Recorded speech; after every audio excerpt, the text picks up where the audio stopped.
Olá, esse é o programa Academia em Debate, um programa da Chancelaria da Universidade Presbiteriana Mackenzie. Hoje, no nosso programa, nós temos o privilégio de receber Dr. Marcos Eberlin, professor doutor titular da Universidade Estadual de Campinas, onde lidera a área de pesquisa química. Dr. Eberlin é um químico conhecido no Brasil, inclusive uma das suas pesquisas levou à descoberta que hoje traz o seu nome como reação de Eberlin. Membro da Academia Brasileira de Ciências, é comendador da Ordem Nacional do Mérito Científico, autor de mais de 300 artigos científicos, com mais de 3.000 citações. A lista é muito grande, doutor Marcos, para que nós citemos aqui. Muito bem-vindo ao nosso programa, é uma alegria recebê-lo. Dr. Marcos Eberlin tem viajado pelo Brasil, falando em diversas universidades a convite sobre um tema extremamente interessante, que é o tema do design inteligente. E é sobre isso que nós gostaríamos de falar aqui no nosso programa. Doutor Marcos, acaba de sair um livro, o título é Por que a Ciência Não Consegue Enterrar a Deus? É um livro que, inclusive, está sendo publicado em parceria da Universidade Presbiteriana Mackenzie com a editora Mundo Cristão. O autor é Dr. John Lennox, que é um matemático conhecido da Universidade de Oxford. E o título é, eu sei que o senhor não teve tempo de ler ainda, o livro acaba de sair. O título é bem provocativo. Por que é que a ciência não consegue enterrar a Deus? A ciência tem esse desejo, Dr. Eberlin, de enterrar a Deus? E o pior é que tem. E eu acho que tem sim. Vivendo no meio acadêmico, entre os acadêmicos, a gente percebe que esse desejo existe, é real, há tentativas nesse sentido. E por que isso acontece? Porque a ciência nasceu com a imensa maioria dos cientistas acreditando em Deus. Pois é, e hoje eles querem... Os pais da ciência, os pais da matemática, da química, da física, da mecânica quântica, todos ao observarem o universo, eles tiravam como uma conclusão clara, nítida, todos eles, de que Deus realmente existia. E os fundamentos da ciência, as suas bases, foram todas estabelecidas dentro desse princípio, dentro dessa visão, dessa conclusão. Mas em 1859 o paradigma mudou. Um homem escreveu um livro, um químico fez uns experimentos e, achando nós que estávamos sendo iluminados, mudamos de opinião. Agora nós vamos explicar tudo através de forças, matéria e energia. Deus não existe, isso é ignorância, é medieval, é obscurantismo. E com essa nós saímos e por 150 anos nós temos falado que vamos explicar tudo através de energia, força e matérias, mas a gente não tem conseguido.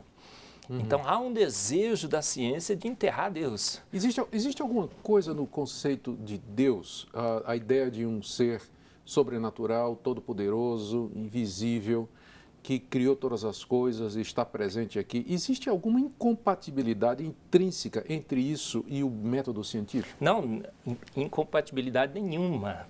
O método científico é capaz de trabalhar com forças, com energia, com matéria, e ele é também capaz de detectar a ação de uma mente inteligente nesse universo. Mas nós excluímos essa possibilidade.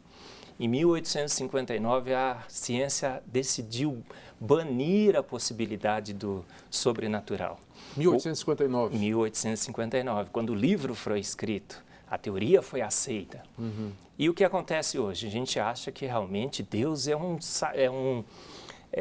em termos de ciência, Deus, nós sepultamos Deus. E a gente anunciou que nós sepultamos Deus, mas os dados não permitem essa conclusão. Então os cientistas hoje vivem um grande dilema. Eles anunciaram que Deus havia sido sepultado, que nós vamos explicar tudo através de forças, de energia, de matéria, que tudo, até a piedade de Madre Teresa de Calcutá, nós vamos explicar com forças, energia e matéria, mas a gente não consegue. E esse dilema faz com que a ciência tente enterrar a Deus, porque a sua tese é que Deus não existe, que o sobrenatural não existe. Mas os dados hoje, como nunca antes, nos levam a uma conclusão totalmente oposta. Falar em dados como nunca antes, eu ouvi que acaba de ser feita a descoberta que dentro do código do DNA existem outros códigos dentro do código do DNA. Isso é uma das grandes provas de que realmente uma mente extremamente inteligente arquitetou a vida e o universo. É a informação que rege a vida. É um dos grandes requisitos da vida que nós descobrimos através da ciência, que a vida é baseada em informação e da mais alta qualidade. Então, quando a gente vê o DNA, não é um nível só de informação, são vários níveis de informação. É informação, é meta-informação, é informação que rege a informação. São algoritmos que estão escritos, encriptados, zipados dentro do DNA. E a ciência só conhece uma fonte capaz de gerar toda essa maravilhosa informação da vida, uma mente inteligente. Então, esse dilema, queremos enterrar Deus, nós quisemos fazer isso, a gente tinha essa intenção, mas a informação, os dados que nós mesmos coletamos nos impedem de fazer isso. Mas imagine, professor, se concedermos a ideia de bilhões e bilhões de anos, o sistema evolucionista, não poderia, dado assim um tempo quase que infinito, associado a mutações aleatórias, randômicas, chegar a esse tipo de coisa? Não é só, se a gente aumentar o tempo, não haveria essa possibilidade? Essa, Augusto, é uma das grandes falácias da evolução. Eles imaginam que todos os processos são viáveis e que se a gente desse então a esse processo bilhões e bilhões, todo o tempo, né, ele acaba sendo viável, inclusive inevitável. Então é o que eu chamo do são-tempo da evolução. Só que a falácia... O padroeiro da evolução. A falácia diz que todos os processos têm uma certa viabilidade, mas isso não é verdade. A gente descobre hoje em ciência que muitos dos processos básicos na cadeia evolutiva têm uma viabilidade zero, absolutamente zero. Então, você pode dar todo o tempo desse universo. Eu costumo dizer, você pode dar eternidade, 2 eternidades, 3 eternidades. E esse processo não vai ocorrer. É como você imaginar que alguém pulando possa chegar na Lua. Então, você pode ficar pulando um século, bilhões de anos, uma eternidade toda. Jamais um processo inviável acontecerá. Então, o são-tempo não tem realmente nenhuma chance contra processos inviáveis. E a gente descobriu que na cadeia evolutiva nós temos vários e vários e vários processos inviáveis. O início, a origem da vida, do ponto de vista químico, é completamente inviável. Pois é, esse é o programa Academia em Debate e hoje discutindo sobre a complexidade do processo humano, da vida, do DNA, das informações com o Dr. Marcos Eberlin. Tem mais depois do intervalo. Fique conosco.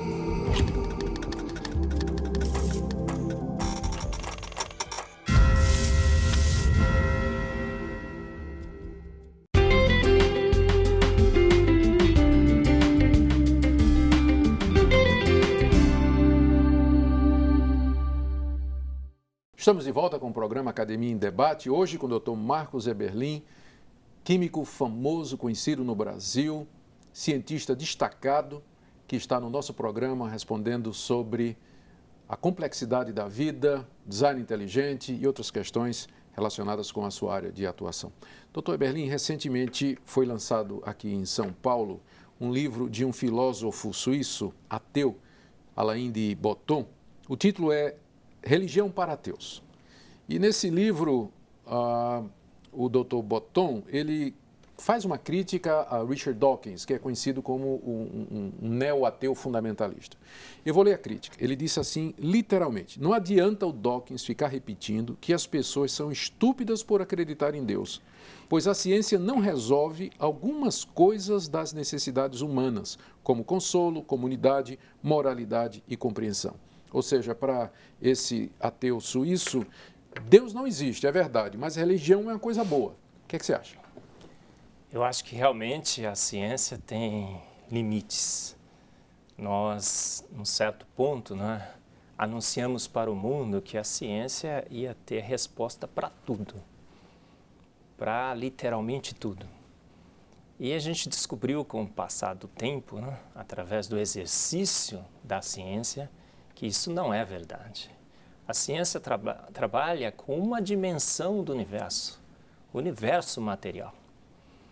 Então, a ciência tem tido grandes sucessos, tem minimizado muito do sofrimento humano, as nossas doenças, as imperfeições que a gente observa no mundo, mas ela tem limites. Ela não consegue trabalhar com um homem tridimensional. Nós temos matéria, alma e espírito. E a gente tem que lidar com a alma e o espírito e fora da ciência. Então, acho que esse conselho é muito bom porque a gente coloca realmente a ciência no seu lugar. A ciência é excelente, mas ela tem limites. Então, nós vamos chamar apenas o cientista? Não, a gente tem que chamar o teólogo. A gente tem que chamar o filósofo, porque nós somos feitos de matéria, mas nós somos feitos de alma, nós somos feitos de espírito. E há muito da personalidade, do relacionamento, da constituição dos seres vivos, para esse muito a ciência realmente não tem resposta. Falar em constituição do ser vivo, você teve recentemente um debate com o Pondé, Luiz Felipe Pondé, conhecido filósofo brasileiro, psicanalista, e o título do debate foi Homem do Barro ou do Macaco? E nesse debate muito interessante, você defende o relato da criação de Gênesis, que diz que Deus fez o homem do pó da terra. Como é que o cientista da sua envergadura, da sua capacidade, consegue harmonizar todo o seu conhecimento científico, a sua bagagem de pesquisador, com o relato da criação de Gênesis, que diz que Deus fez o homem do pó da terra? Olha, eu além de ser um homem religioso, um pouco filósofo e um pouco teólogo, eu sou um racionalista, né? Eu, sobretudo, eu dou valor à razão. E o que eu vejo na ciência? Através do método científico, através da ciência que eu faço. Eu vejo a absoluta impossibilidade desse universo ser regido por forças naturais. Então, se eu consigo conciliar a minha posição de cientista com a minha posição religiosa e filosófica, completamente sim. Porque eu percebo através da ciência que há limites para a matéria, há limites para as forças naturais e que realmente uma mente inteligente, um ser de que toda a inteligência, o poder e a capacidade de criar esse universo emanou e realmente deve existir. Aí eu vejo um relato bíblico em que ele fala que criou o universo do nada. E a gente vê as teorias científicas que nos dizem o quê? Absolutamente essa declaração é verdade. O universo foi criado do nada. A singularidade do Big Bang era um nada absoluto. Não havia espaço, não havia energia, não havia tempo. Então, do nada fomos criados. E eu vejo no relato bíblico que alguém me fala que do nada me criou. E várias outras declarações bíblicas que a ciência não tem acesso, não tem como comprovar, mas que os indícios, as evidências casam muito bem com o relato bíblico. Então, como um homem racional, sobretudo racional, eu vejo no relato bíblico uma descrição que bate muito bem com o que eu entendo do mundo físico e natural. Por isso, aceito como num ato de fé, mas uma fé racional. Eu costumo dizer que eu não creio em doentes. Eu creio em algo que é racional, que é alicerçado em argumentos racionais, em filosofia da melhor qualidade. E a conciliação, o relato da criação, de que do barro fomos feitos, faz sentido, inclusive, com a constituição do ser humano. Então, análises já foram feitas que demonstram, né, que essa constituição química bate com o ser humano. Então, é um relato que satisfaz plenamente o consciente e o meu racional. O senhor, numa declaração feita durante uma entrevista a um jornal de grande circulação, disse que a sua motivação para fazer ciência era entender como Deus criava as coisas, ou criou as coisas, usando as próprias leis da química e da física. Esse tipo de postura que você mesmo definiu como sendo religiosa, isso não lhe coloca numa situação de desconforto na academia com relação aos seus colegas? Augusto, outros eu acho que cientistas? Pelo contrário, na realidade. Porque a percepção que essa mente inteligente, que esse ser inteligente existe, ele está em todos. Na realidade, a gente tenta negar. Mas a gente, no fundo, a gente sabe que essa mente existe. Uhum. E eu tenho essa liberdade, talvez porque não assumi o compromisso que a ciência assumiu contra o sobrenatural, de fazer essa declaração com plena e total liberdade. E eu vejo nos meus colegas que quando eu faço isso, eles chegam do meu lado e falam, puxa vida, que bom, eu gostaria também de fazê-lo. E essa dificuldade, eu vejo que na realidade eu ganho amigos, eu crio a possibilidade de ter uma amizade ainda mais forte, mais autêntica com meus colegas acadêmicos, porque eles também reconhecem essa verdade. No fundo, a imensa maioria reconhece. E percebe em mim uma voz, né, que fala com liberdade, que não assumiu o compromisso, que não assumiu o pacto da academia, com a aversão pelo sobrenatural, em que eles podem discutir e colocar realmente as suas posições, que também a imensa maioria dos acadêmicos reconhece que uma mente inteligente orquestrou o universo e a vida. Muito bem. Esse é o programa Academia em Debate. Indo agora para o intervalo, voltamos daqui a alguns instantes. Fica conosco.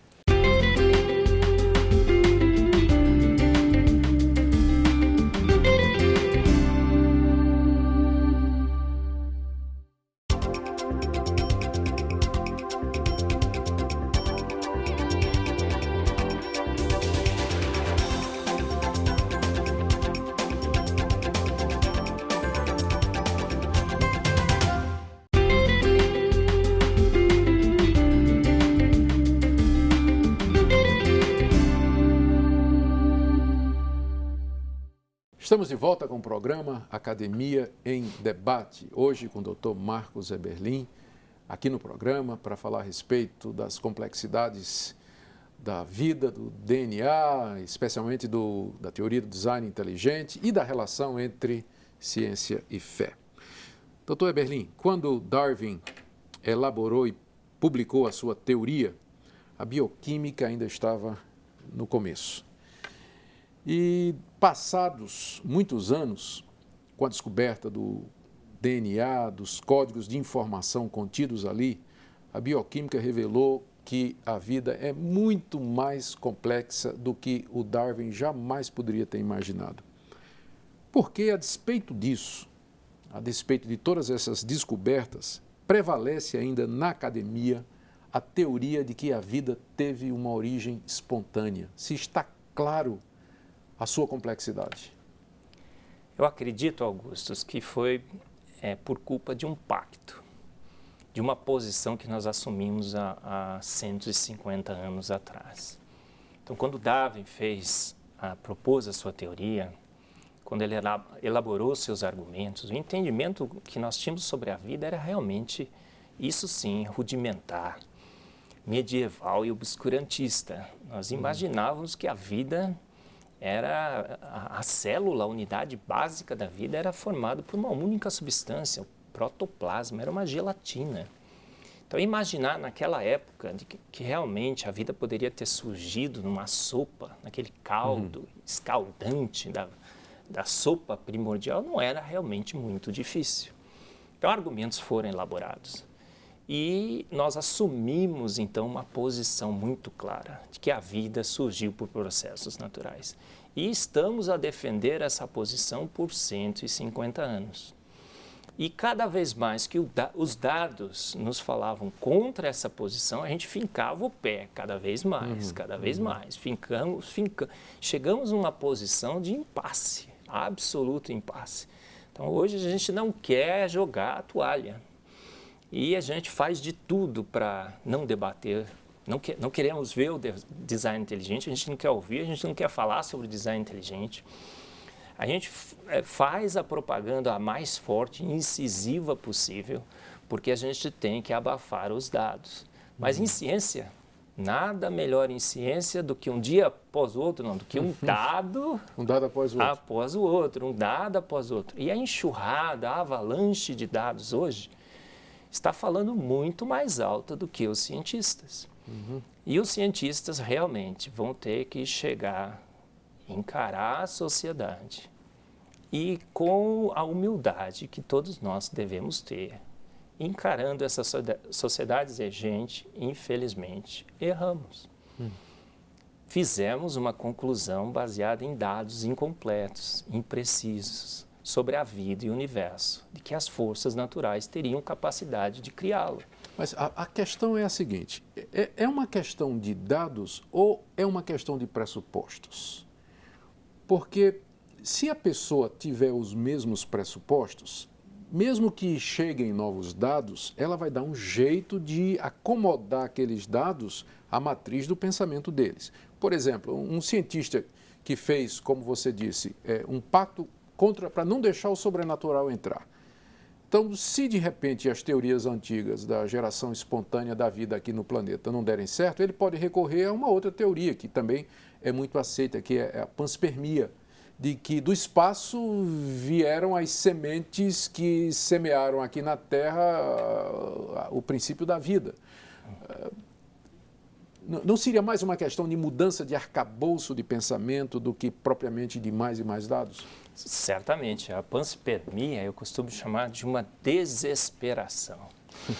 Então, na constatação da absoluta inviabilidade da vida ter surgido nesse planeta através de forças naturais, dela ter evoluído através de processos naturais, mutação e seleção natural, e não querendo admitir a possibilidade de que realmente deva existir uma mente inteligente, que muitos vão associar com Deus, e principalmente com o Deus bíblico, o que nós fazemos?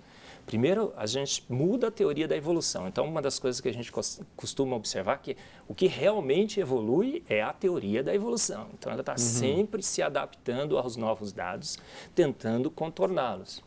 Mas quando o Francis Crick, por exemplo, ele observando a vida e o universo, chegou à conclusão de que realmente, gente, é inviável, o que ele fez? Ele tinha duas opções. Ou ele fala, realmente foi uma mente inteligente. Talvez essa mente inteligente seja o Deus bíblico. Mas ele não gostava dessa opinião. E aí o que ele fez? Lançou o problema literalmente para o espaço. Não, gente, então foram os ETs. Foram os ETs que vieram aqui. Foram os ETs que vieram aqui. Então, mas realmente, é uma desesperação. Você não tem opção aqui. Você não gosta da única opção disponível. Você transfere o seu problema para o espaço. O senhor é pesquisador químico. O senhor trabalha fazendo pesquisas nessa área, algumas delas premiadas, e inclusive, já dissemos no início do programa, uma reação leva o seu nome hoje. Numa entrevista a um jornal recentemente, você disse que, como químico, você percebe na sua análise, na sua pesquisa, aquilo que você chamou de assinatura de Deus. Você disse que é possível detectar intencionalidade tecnicamente, cientificamente. Como é que é possível isso? Como é que se detecta intenção, que uma coisa foi feita de propósito se usando o método científico? Várias ciências, Augustus, usam esses métodos de detecção de design, de propósito, de intenção. A arqueologia, por exemplo, quando você vê uma peça, você observa ali aquela ponta daquela flecha. Então, o que você vê? Puxa vida, alguém fez isso aqui com propósito, com uma intenção, ele queria matar aquele bicho. Então, ele fez uma ponta dessa flecha afiada, ela é leve o suficiente para poder ser lançada, então ele vai poder ficar à distância.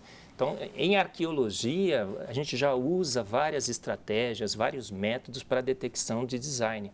Procura de seres extraterrestres, a gente fica analisando lá o sinal. Então, se a gente vê né, sem padrão algum, mas se está tocando uma musiquinha, né? Fala, poxa vida, é um ET, está mandando uma... Então, a ciência sabe, ela tem estratégias, ela tem metodologia, o método científico é capaz de detectar a propósito, design, ação inteligente. E é utilizando essa mesma metodologia que a teoria do design inteligente analisa a vida e o universo. E quando ela abre a caixa preta da vida, quando ela abre o DNA, quando ela abre a maquinaria da vida, o que ela vê ali é a assinatura química de uma mente inteligente. Quando a gente vê os 20 aminoácidos que moldam as estruturas tridimensionais das proteínas, e a gente vai olhar os aminoácidos, eu como químico vou olhar os aminoácidos e falar, opa, olha só, olha como ele escolheu muito bem, ele escolheu os 4 e 5 de cada classe, esse aqui forma ligações de hidrogênio, esse aqui são aminoácidos polares aniônicos, ele criou uma escala, ele criou todo um leque, todo um balé de forças intermoleculares para poder moldar as suas proteínas. Então, a gente não tem acesso a Deus, mas a gente tem acesso à sua obra. E a gente entende a sua lógica, a gente entende como ele arquitetou, como ele planejou tudo através da ciência. Por isso que ciência é uma forma da gente chegar um pouco mais a Deus, porque observando a sua obra, a gente vê essa assinatura, a gente vê o padrão, a gente vê a lógica e a gente copia a lógica que está ali. Muito bem. Esse foi o programa Academia em Debate, hoje com o Dr. Marcos Eberlin, falando a respeito do design inteligente, complexidade da vida e outros assuntos. Dr. Marcos, muito obrigado pela sua presença no nosso programa. É sempre uma alegria recebê-lo aqui. É sempre um privilégio estar aqui no Mackenzie, porque é uma universidade de portas realmente abertas. Muito obrigado. Se você deseja entrar em contato conosco, escreva para nós no endereço de e-mail academiaemdebate@mackenzie.br. Até o próximo programa.